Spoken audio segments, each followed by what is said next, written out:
नमस्कार मेरे प्यारे दोस्तों। मैं हूं प्राध्यापक डॉक्टर राजेंद्र रघुवीर Deshpande from Pune, Maharashtra state, India. आप तो जानते हैं I am MD in Ayurvedic medicine and MD in Ayurvedic physiology.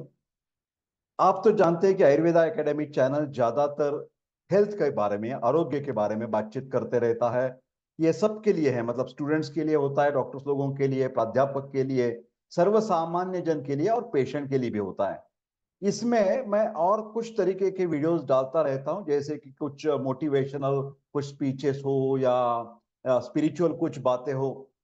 और ऐसे एक नया तरीका मैंने ढूंढ निकाला है कि मैं तो, मेरी मातृभाषा महाराष्ट्र का हूं तो मराठी है, तो ज्यादातर मेरे को मराठी में बोलने में आसानी होती है, समझाने में आसानी होती है। फिलहाल बहुत सारे लोगों ने मेरे कमेंट्स में बताते हैं, हमेशा बताते हैं कि सर आप हिंदी भाषा में बातचीत करते रहिए, जो भी बात है हम समझ लेते हैं और पूरे देश को इसका फायदा मिलने वाला है, क्योंकि हिंदी भाषा एक राष्ट्रभाषा है। तो मेरे प्यारे दोस्तों, आज का एक विषय बहुत ही अलग तरीके सा है। आप देखते होंगे ये जो आपके सामने जो स्क्रिप्ट आई है, वो एक वर्तमान पत्र का आया हुआ एक आर्टिकल है, एक पेपर में, न्यूज़पेपर में आया हुआ। एक महाराष्ट्र में, पुणे में हमारे एक सकाल नाम का एक बहुत ही बढ़िया एक न्यूज़पेपर है, बहुत सारे न्यूज़पेपर है, उसमें से एक बढ़िया न्यूज़पेपर है। तो उसमें से एक पेज नंबर 6 के ऊपर एक आर्टिकल आया था, जो आया था अप्रैल महीने में, 18 ऑफ अप्रैल 2024।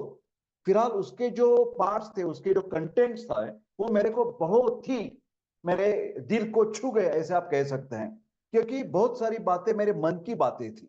और ये जो मराठी वाला आर्टिकल है, मैं आपके सामने हिंदी भाषा में जो लेखक के विचार है वो तो प्रस्तुत करने वाला हूं, और उसी के साथ साथ मेरे खुद के जो उसके ऊपर विचार है वो भी प्रस्तुत करने वाला हूं। ये आर्टिकल मैंने 18 ऑफ अप्रैल में पढ़ा, और आज जून महीने में आपके सामने क्यों प्रस्तुत कर रहा हूं ये वीडियो, इसके लिए एक खास वजह है। कुछ लोगों को ऐसा लग सकता है, मैं तो खुद नहीं मानता, कि कभी भी बातें करते समय मैं खुद ऐसी प्रिकॉशन लेता हूं कि ये किसी साइड के ऊपर ना हो। मतलब मैं जात पात नहीं मानता, मैं धर्म कोई नहीं मानता, हिंदू मुस्लिम सिख ईसाई सब बराबर के हैं। और मैं कौन से भी पक्ष को जाहिर तरीके से कुछ, मतलब उसको सपोर्ट भी नहीं करता और उसको विरोध भी नहीं करता, चाहे वो भाजपा हो, चाहे वो कांग्रेस हो, चाहे वो महाविकास आघाड़ी, मेरे को कुछ लेना देना नहीं है जाहिर स्तर पर, क्योंकि मैं कुछ राजकीय व्यक्ति नहीं हूँ। ठीक है, मैं तो एक डॉक्टर हूं, मैं तो एक अध्यापक हूँ। फिलहाल इस लेख में जो विचार प्रकट हुए हैं, वो हमें सबको जो एक आत्मचिंतन करने पर मजबूर करते हैं। तो इसी के लिए मैं सकाल न्यूज़पेपर का बहुत बहुत आभारी हूँ, धन्यवाद हूँ, ऐसा बहुत आर्टिकल बढ़िया दिया है। और उसके साथ साथ ये आर्टिकल लिखने वाले जो डॉक्टर अजीत कानिटकर है, उनको जाहिर तरीके से मैं आभार प्रकट करता हूँ कि सर आपने बहुत एक बढ़िया आर्टिकल लिखा है। इसके बारे में आज थोड़ी सी हम चर्चा करेंगे। मेरा खुद का एक मानना है, उधर टाइटल तो उन्होंने मराठी में लिखा है, बेशिस्तीची बजबजपुरी। इसका मतलब होता है पूरे भारतवर्ष में, न कि केवल पूना में या महाराष्ट्र स्टेट में या बंगाल बिहार, पूरे भारतवर्ष में मैं मानता हूं कि डिसिप्लिन बहुत ही सब के सब लोगों में, इंक्लूडिंग माई सेल्फ, कम रही है। पहले भी कम रही है, अभी भी कम है, और आगे चलकर मैं, मेरे को पता नहीं कब हम पूरे के पूरे लोग डिसिप्लिन्ड हो जाएंगे। और डिसिप्लिन्ड, शिस्त प्रिय होने के फायदे भारतवर्ष के बहुत सारे हैं। तो आखिर में यहाँ पर एक आर्टिकल उन्होंने लिखा है कि नियम पालनाची संस्कृति, मतलब कल्चर, संस्कृति का मतलब होता है कल्चर। तो भारतवर्ष में मैं ऐसे मानता हूं कि भारतीय संस्कृति, यूरोपियन संस्कृति, ये शब्द भूल जाइए, पाश्चिमात्य संस्कृति, संस्कृति का मतलब होता है कल्चर। और सबसे बढ़िया कौन सा कल्चर होता है, तो मैं खुद मानता हूं कि नियम, शिस्त पालन, ये सबसे बढ़िया कल्चर रहेगा कौन सी भी देश में। भारतवर्ष में तो इसकी ज्यादा ही जरूरत है। शिस्त पालन संस्कृति, डिसिप्लिन संस्कृति। और ये बनाने के लिए, इस तरह की संस्कृति बनाने के लिए हर व्यक्ति तो बहुत ही उसके मतलब जिम्मेदार है, और उसका भी वहां पर रोल, प्रमुख रोल होता है। फिलहाल जो हमारे नेता हैं स्थानिक स्तर पर, राज्य स्तर पर या देश स्तर पर, जैसे कि हम कॉरपोरेट बोलते हैं, नगर सेवक, हर एक प्रांत में महानगर पालिका होती है, तो कॉरपोरेशन होता है। तो कॉरपोरेशन में जो हमारे जो लीडर्स होते हैं, उनको हमारी पुणे में नगर सेवक बोलते हैं, जिसको कॉरपोरेटर आप कह सकते हैं। उसके आगे चलकर महाराष्ट्र स्टेट की बात की तो आमदार होते हैं, हर एक स्टेट के अपने अपने मेंबर ऑफ एमएलए वगैरह कहते होंगे। और आखिर में लोकसभा जो बोलते हैं खासदार, अभी अभी रिजल्ट तो आपके सामने आ गए हैं। तो ये खासदार जो है मेंबर ऑफ पार्लियामेंट, जिसको विधायक कहा जाता है, तो ऐसी श्रेणी होनी चाहिए। ये सब सब के सब लेखक के विचार नहीं है, मैं कुछ बहुत सारे विचार खुद के ऐड कर रहा हूँ, एडिशनल कर रहा हूँ। तो कृपा करके इसमें से जो आपको अच्छे लग रहे हैं तो कमेंट बॉक्स में जरूर लिखिए कि सर लेखक का आर्टिकल भी अच्छा था और आपके विचार भी।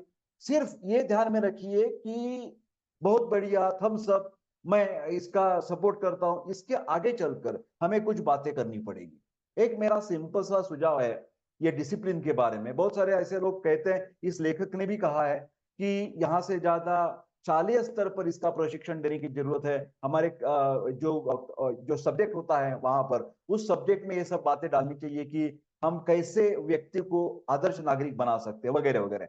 मैं तो ये सपोर्ट करता हूँ। फिलहाल उससे भी आगे चलकर मैं 1993 टू 2014 तक America, Switzerland, Germany, Italy, Spain में इनवाइटेड डॉक्टर नाते से भेंट दे चुका हूं, जहां पर मैं आयुर्वेद प्रचार प्रसार कंसल्टेशन वेबिनार के लिए जाता था।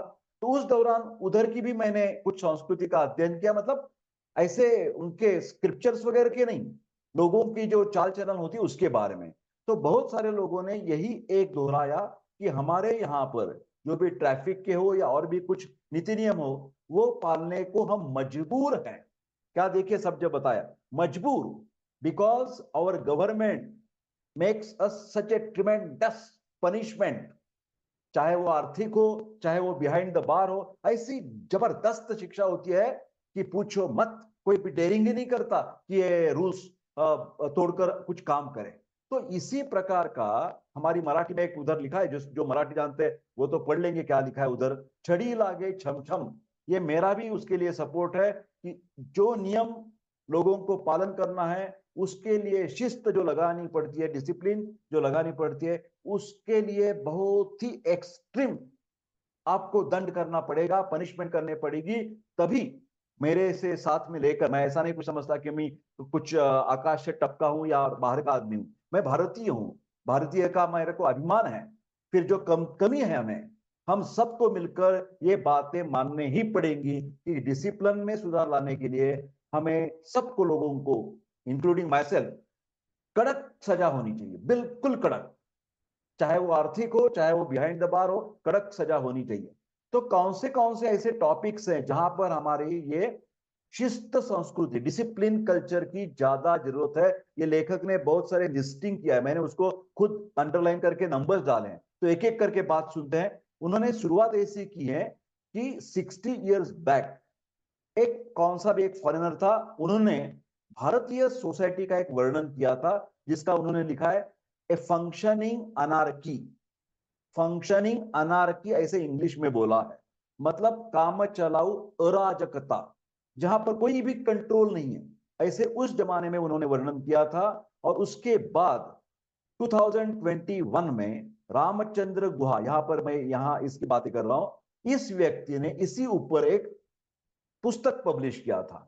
और लेखक का कहना है, ये मतलब डॉक्टर अजित कानिटकर सर का कहना है कि ये जो परिस्थिति उस जमाने में उस व्यक्ति ने वर्णन की थी, वो आज बिल्कुल बराबर वैसी की वैसी आज भी लागू है इन 2024। और आगे चलकर जब इसके ऊपर हम कुछ सुझाव नहीं देंगे, जैसे एक सिंपल सा मेरे का कहना है कि ये कल्चर डेवलप करने के लिए इनका रोल बहुत महत्वपूर्ण है। जो कारपोरेटर्स है, आमदार है, खासदार है, उन्होंने हर एक की वेबसाइट बनानी चाहिए, तुरंत बनानी चाहिए।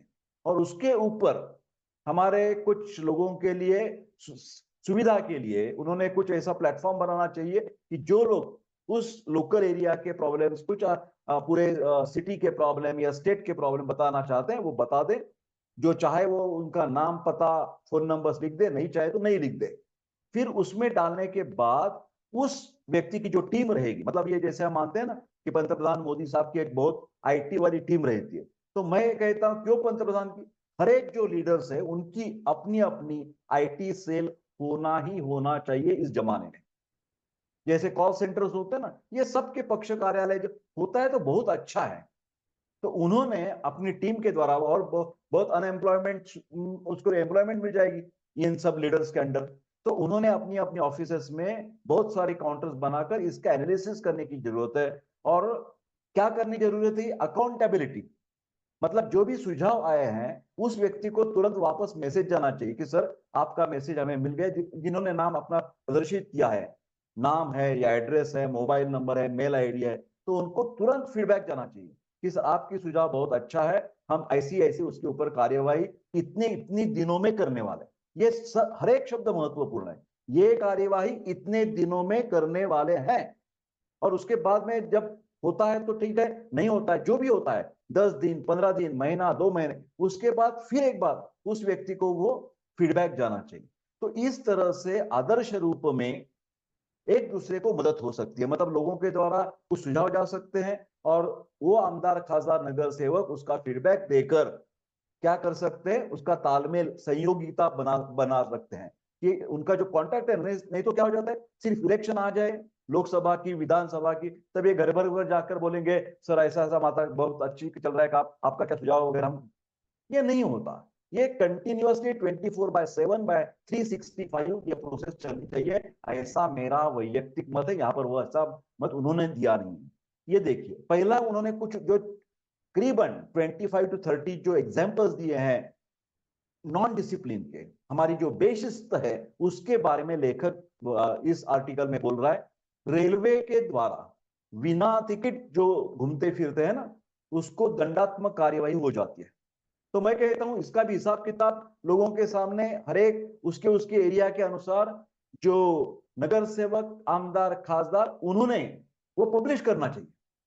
ऐसा मेरा सुझाव है कि अपने एरिया की जो कंट्रोलिंग सिस्टम है, ये जो रेलवे से प्रवास करते हैं और टिकट नहीं निकालते, उसके ऊपर किन लोगों के ऊपर कितनी रुपए की कार्यवाही होगी।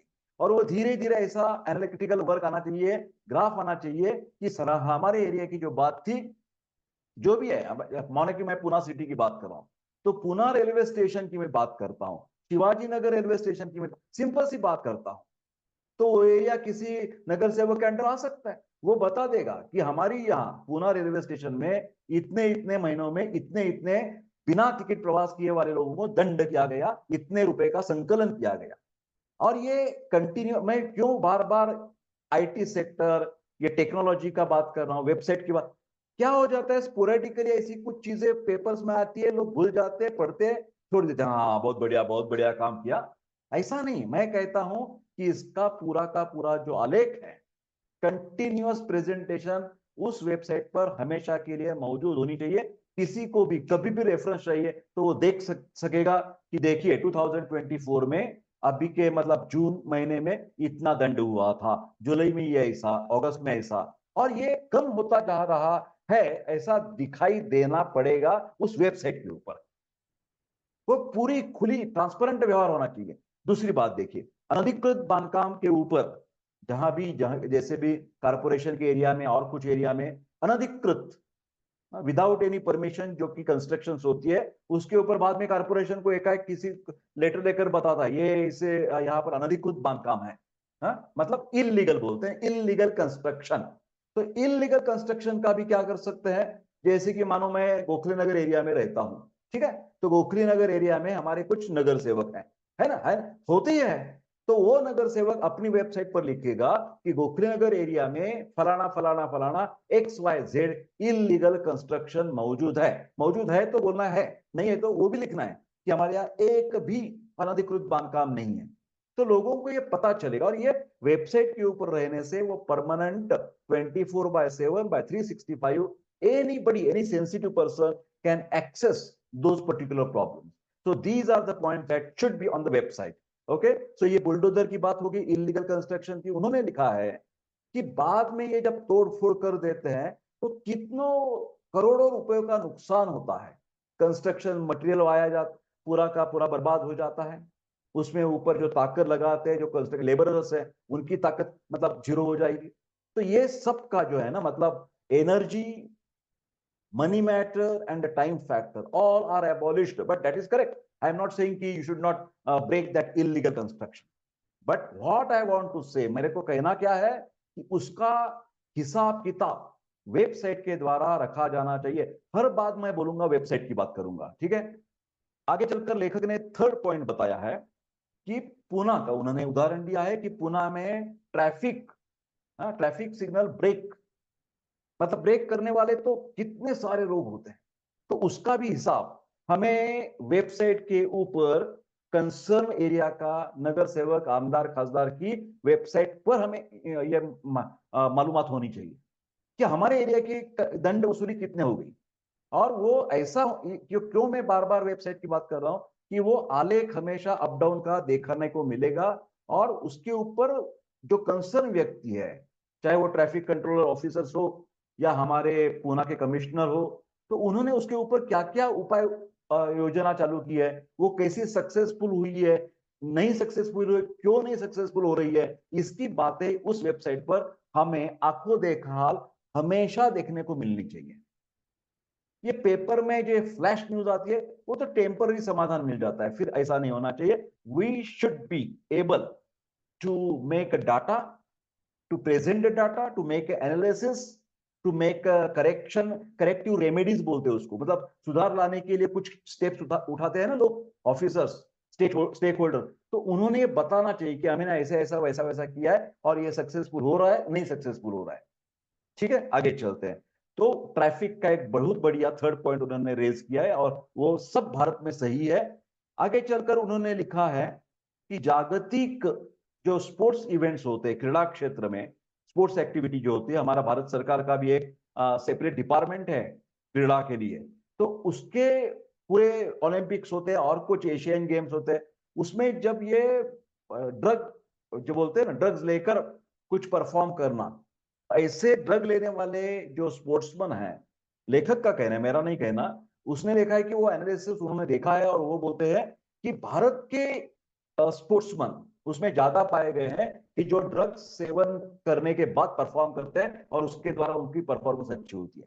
तो ये देखिए राष्ट्रीय स्तर का मामला है, तो इसके लिए भी कैसी कैसी बातें हम कर सकते हैं, मतलब क्या उपाय योजना कर सकते हैं, ये सब हमें देखना पड़ेगा, और उसका रिपोर्ट जब हम कंटिन्यूअसली ऑन द वेबसाइट देखेंगे तभी फायदा मिलने का। अभी मैं ज्यादा हर वक्त आपका टाइम नहीं लूंगा कि वेबसाइट वेबसाइट करके, फिलहाल कौन से पॉइंट्स उन्होंने उठाए हैं और उसके ऊपर हम सब मिलकर प्रयत्न करेंगे, और उसके साथ साथ जो भी कारपोरेटर्स हैं, जो एमएलएज हैं, जो एमपीज हैं, उनके पास हमेशा विनंती करते रहेंगे, साहब इसका सवाल जवाब हमें दो, इसका हमें हिसाब चाहिए आपकी तरफ से, आप इस पॉइंट्स में कैसे कैसे क्या क्या करने वाले हैं और क्या कर रहे हैं, वो आंखों देख हम एक जाहिरनामा प्रसिद्ध करके या इलेक्शन के टाइम हमारी ये करतूतें थी, ऐसे नहीं करने से कुछ फायदा नहीं। It should be continuously monitoring and accountability. Okay, ये देखिए आगे चलकर उन्होंने एक उदाहरण दिया है कि हमारी जो क्रिकेट की जो मैदान पर मैचेस होती है और वहां पर जो भी पुलिस तैनात किए जाते हैं सुरक्षितता के लिए, तो बहुत बार ऐसा होता है कि उनको भी अच्छा लगता है, चलो अच्छा गेम चल रहा है, तो पुलिस बेचारे वो मैच देखने में मजबूर हो जाते हैं सुरक्षितता के बजाय, ऐसा लेखक ने प्रतिपादन किया है। कई हद तक वो सत्य है, कई हद तक नहीं सत्य है। उन्होंने दिया है कि यूरोप में जब वर्ल्ड वाइड जो फुटबॉल मैचेस होती है, वहां पर जो पुलिस होते हैं, पुलिस बोलते हैं जर्मन भाषा में, वो मतलब लिटरली जो सामना चल रहा है आगे, उसके बिना उसे देखे पीछे मुड़ करके उस बाजू पर देखते नहीं, लोगों का कंट्रोल वो लोग करते रहते हैं, मतलब उनको उनकी ड्यूटी ज्यादा कैरी होती है inspect of getting temporary attraction to see the sports. तो उनका कहना है कि ऐसा ही होना चाहिए, जब हम कभी एक आधा ड्यूटी पर हैं तो ड्यूटी को ज्यादा महत्व देना चाहिए, न कि हमारी टेम्पररी प्रलोभन जो होती है कि नहीं चलो ये अभी क्या बोलते हैं ना, विराट कोहली की सिक्सर चल रही है, वो उसमें नहीं होना चाहिए। आगे चलकर उन्होंने बताया है, सिक्स्थ पॉइंट उन्होंने लिखा है कि पीएचडी का एक उदाहरण दिया है। पीएचडी के गाइड्स भी अपनी स्टूडेंट से कुछ ब्राइब्स लेकर उनको रेडीमेड कुछ करवा के देते हैं और वैसे की वैसे ही वो सैंक्शन करवा देते हैं। तो उन्होंने बोला कि ये भी इतने देखिए कि पीएचडी जैसी उच्च शिक्षित शिक्षा प्रणाली में भी ऐसी गड़बड़ हो रही है, तो ये बहुत प्रॉब्लमेटिक चीज है। मेरे ख्याल से मैं एक एक करके आपको अलग अलग पेज पर ये मैंने कॉलम दिया है, तो उससे आपको ज्यादा फायदा मिल सकता है। तो मैं अगले पेज पर जाता हूँ, याद देखिए तो ज्यादा क्लियरिटी आ जाएगी। जिसको मराठी पढ़ना आता है तो मराठी में देख सकेंगे। यहां पर मैं अभी हूँ, ये देखिए 6 पॉइंट चल रहा है मेरा। बहुत सारे डिसिप्लिन के पॉइंट्स उन्होंने बहुत अच्छी तरह से प्रेजेंट किए हैं। तो पीएचडी वाला एक उदाहरण दिया है। आगे चलकर उन्होंने लिखा है कि ये जो इलेक्ट्रिसिटी के कनेक्शंस होते हैं, बहुत सारी जगह पर जो स्टीलिंग ऑफ इलेक्ट्रिसिटी बोलते हैं ना, चोरी की जाती है, चौर्य कर्म, इलेक्ट्रिसिटी को चुराना, मतलब जो मीटर्स होते हैं उसमें भी फेरफार किए जाते हैं, और अनधिकृत इलीगल उसका इलेक्ट्रिसिटी का फायदा तब कुछ लोग लेते हैं, कनेक्शंस लेते हैं, वो गलत चीज है।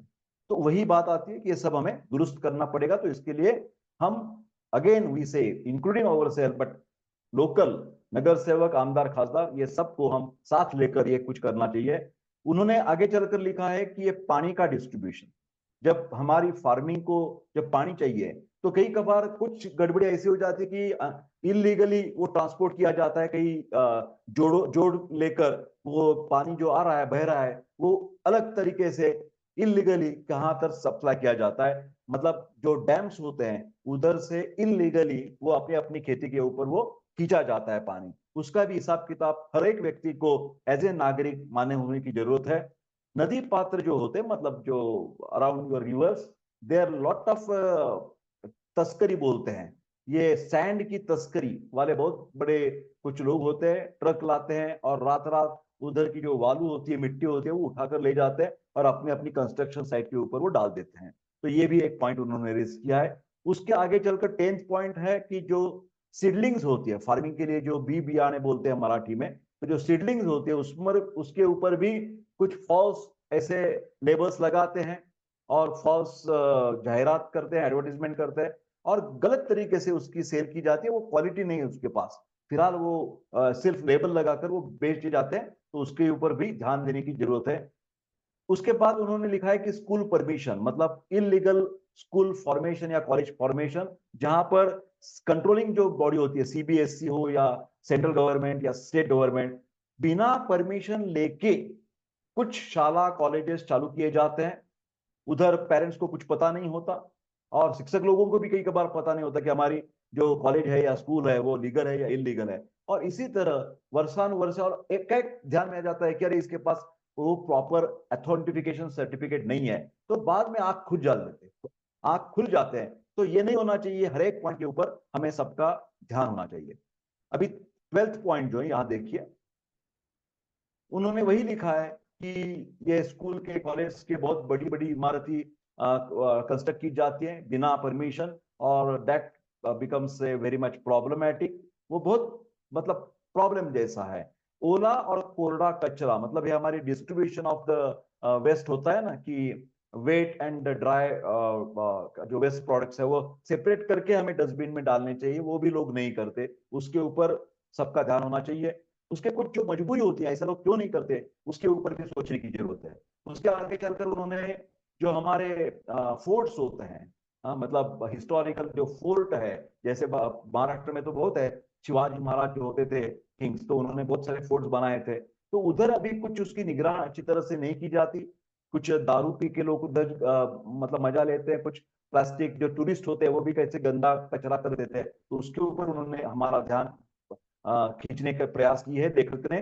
14th पॉइंट है, अभी कुछ ये भारतवर्ष में ग्लोबल वार्मिंग के द्वारा पानी की टंचाई चल रही है, और बहुत सारी सिटीज होती है जहां पर लोग क्या करते हैं, बेमुरवत बिना सोचे अपनी कार वॉश के लिए और कुछ चीजों के लिए इतना पानी का वेस्ट करते हैं कि लोगों को पानी पीने के लिए नहीं मिल रहा है, और ये गाड़ी धोने के लिए बहुत सारा पानी इस्तेमाल कर रहे हैं। ये भी बहुत गलत चीज है।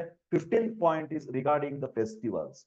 कौन से भी तरीके का जो फेस्टिवल होता है, हिंदू हो या मुस्लिम हो, मैं किसी का नाम नहीं लेना चाहता, अभी एक ही मतलब बचा है, मेरा खुद का भी कहना है कि अभी ये उत्सव जो होते हैं रिलीजियस, और ये जो सिर्फ धांगड़ धिंगा बोलते हैं ना, ये डीजे वाले पूरे साउंड बॉक्सेस लगाकर बड़ी बड़ी भितियां खड़े कर कर इतना जोर से डेसिबल क्या और चला जाता है वो वॉइस, और पूरी लोगों की जो ट्रैफिक जाम हो जाती है, पड़ोस वाले लोग, कहीं बीमार लोग होते हैं, पढ़ाई करने वाले लोग होते हैं, उनको सबको ये हानिकारक ऐसे ये बर्ताव चल रहा है ये उत्सव के बारे में।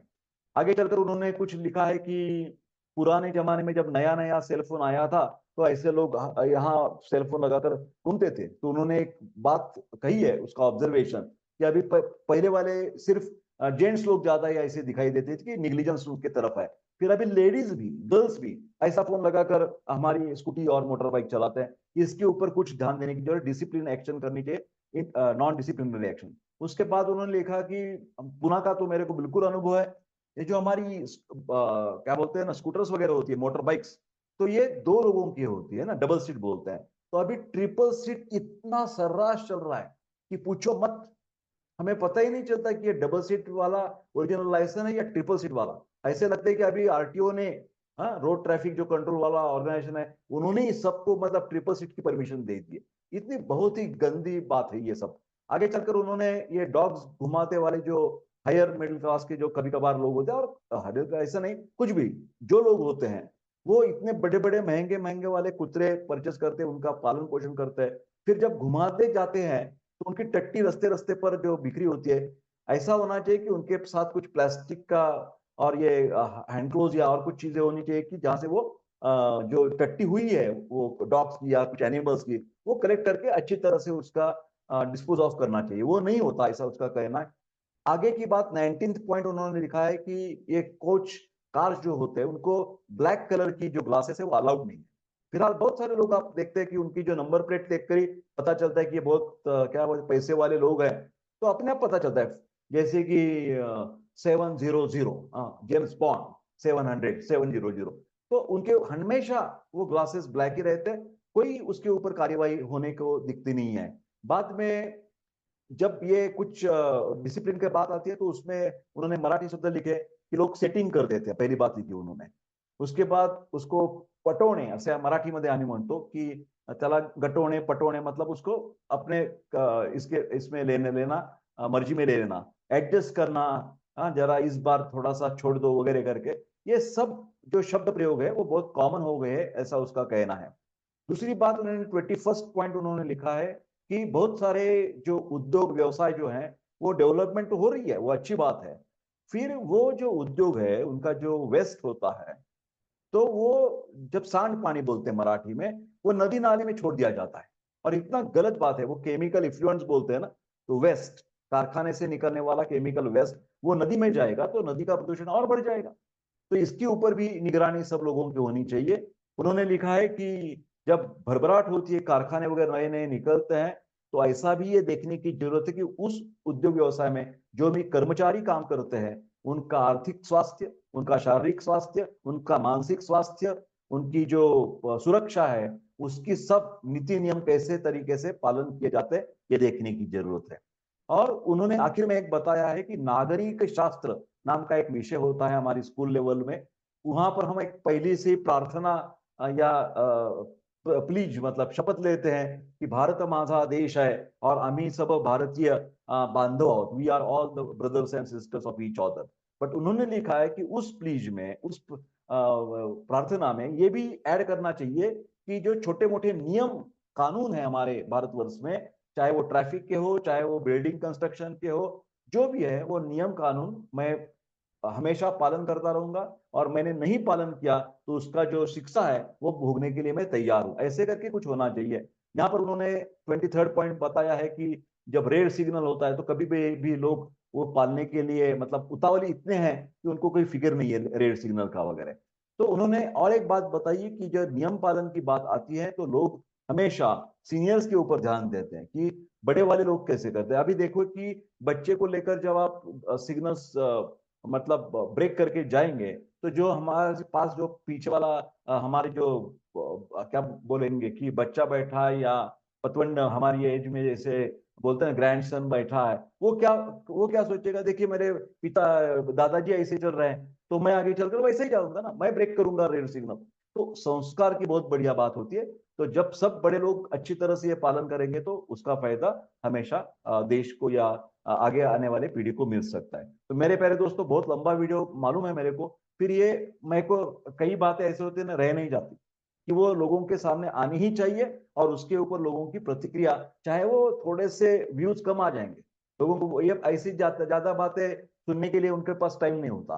फिर मैं मेरा कर्तव्य करता रहूंगा। आपको बहुत बहुत धन्यवाद ये वीडियो देखने के लिए, और कृपा करके कमेंट बॉक्स में आपकी भी कुछ सजेशन है, राय है, और ऐसे वीडियो की बनने जरूरत है या नहीं है, चाहे एक जैसा पत्रकार जैसे मैं अभी ये बातें कर रहा था आपके सामने, आपका एक मित्र जैसे बातें कर रहा था, तो आपकी भी राय जानने के लिए मैं बहुत उत्सुक हूँ। बहुत बहुत धन्यवाद। ऐसे ही हम बातें करते रहेंगे। कृपा करके लाइक शेयर और सब्सक्राइब भी करिए चैनल। धन्यवाद।